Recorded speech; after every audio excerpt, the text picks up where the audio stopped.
Are you taking time to sharpen your saw? Welcome to another episode of the Wedding Business Solutions Podcast. I'm your host, Alan Berg, speaker, author, sales trainer, website reviewer, here to help you in your wedding and event business sell more, profit more, and have more fun doing it. Enjoy this episode. You might have heard the old adage about taking time to sharpen the saw. The story goes about a man who is sawing down a tree, and he's sweating and he's working hard. And somebody comes by and says, "What are you doing?" He said, "I'm trying to cut this tree down." He said, well, why don't you sharpen the saw? Wouldn't that be easier? He goes, "Oh, I'm too busy trying to cut the tree down." So what this applies to our businesses is we're always working in our business. Are we working on it? And are we working on our own skills? So I was thinking about this because I was listening to an audiobook. And for me, I don't tend to read books or listen to books when I'm writing. It's the way my brain works. When I'm writing, I'm in writing mode. Otherwise, I'm in reading mode. And I just got back into reading mode not that long ago. And I was thinking about all the books that I listen to. And I do audiobooks because I can do it in the car. I can do it when I'm out for a walk. I can be on an airplane or walking through an airport. And I was thinking, here are just some of the books that I've read recently. I'm actually in the middle of The Conversion Code by Chris Smith. So this is for websites with like funnels and things like that. Confessions of the Pricing Man. I forget who referred this book to me, but this is just talking about the psychology of pricing by this guy here, Herman Simon. The Go-Giver by Bob Burg, no relation, B-U-R-G, and John David Mann is a very famous story about how instead of being the go-getter, you're the go-giver. And by giving to other people, you're actually getting more. A Mind for Sales by Mark Hunter. Mark Hunter is also a certified speaking professional, a friend of mine, and he's called the Sales Hunter. And yes, his last name is actually Hunter. And I've read a few of his books, and A Mind for Sales is his newest one. That was great. Selling the Invisible by Harry Beckwith. I mean, a lot of us are selling the invisible. We're selling intangibles. We're not selling necessarily physical goods. And even if there are physical goods involved, we're still really selling services. Give and Take by Adam Grant. Adam Grant is a professor at the Wharton School in Philadelphia, and I've read a few of his books. And Give and Take, again, the same thing, givers and takers. And what was interesting in there is talking about how givers are some of the highest, most successful people, but they're also some of the least successful people. And then the takers and what he calls the matchers, which are people that, yeah, I'll give to you, but I want to get back at least what I gave to you, as opposed to takers that want to take more than they give. They fall in the middle, but the highest producing people tend to be givers, and also the lowest. And that's just, there's a function in there if you read that book, Give and Take.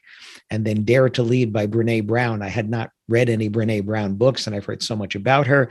So I read this one, Dare to Lead. And this is just what, 1, 2, 3, 4, 5, 6, 7 books that I've read in the last couple of months, or listened to in my case in the last couple of months, because that's part of sharpening my saw, taking the time to do that. I haven't had the opportunity to go to conferences as an attendee, speaker conferences, because of COVID.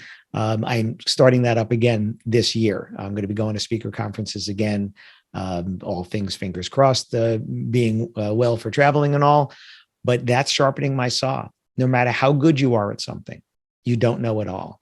No matter how good you are at something, you still live in your own bubble. So what do you learn outside of that bubble? By learning from other people.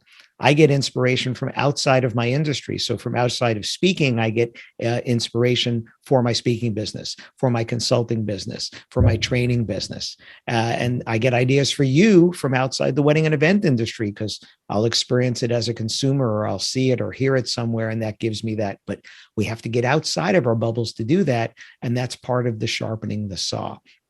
And many of you know that I also do things personally, like learning new languages. I'm working on French now. I already did Spanish. I've presented in 5 countries in Spanish. By the time this airs, I will have presented once already in French. I know, kind of crazy, kind of scary, but that's why. One of my other podcast episodes was Try It Because It's Difficult. And that goes along with the sharpening the saw. You can sit back and say, hey, I'm good at what I do. That's great. My philosophy is always that I can always be better. And I can always be better because I know that there's something out there that I don't know or haven't tried yet that can make me better.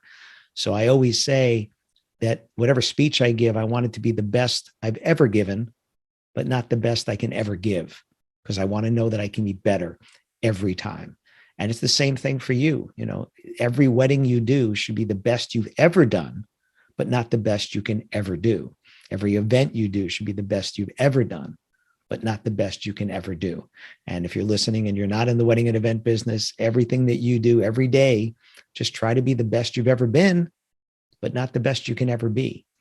So taking time to sharpen the saw, whether it's reading a book, whether it's physically doing something or working out or challenging yourself physically, mentally. I also do crossword puzzles because I find that a mental challenge. Some of you do Sudoku or other mental games like that.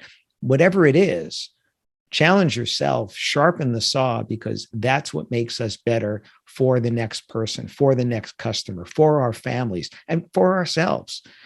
So whether it's reading, and I read, obviously you can see I like to read kind of business related books. That's my thing. I'm not into the novels and things. Other people are. You can learn in those as well, but it's also just expanding your mind to things that you don't already know. And that's the part of sharpening the saw. Going to conferences. When I go to a speaker conference, I don't even look at the agenda until I'm on my way, because I know I want to go. I'm going to meet somebody new. I'm going to learn something. I'm going to make a connection just by showing up. And just showing up, I did that on another episode of the podcast as well, is you have to show up for these things to happen, for that hallway, oh, wow, I just met somebody in the hallway, or sitting at a meal, or sitting next to them in a session. You have to go there. Otherwise that can't happen. That's part of sharpening the saw as well.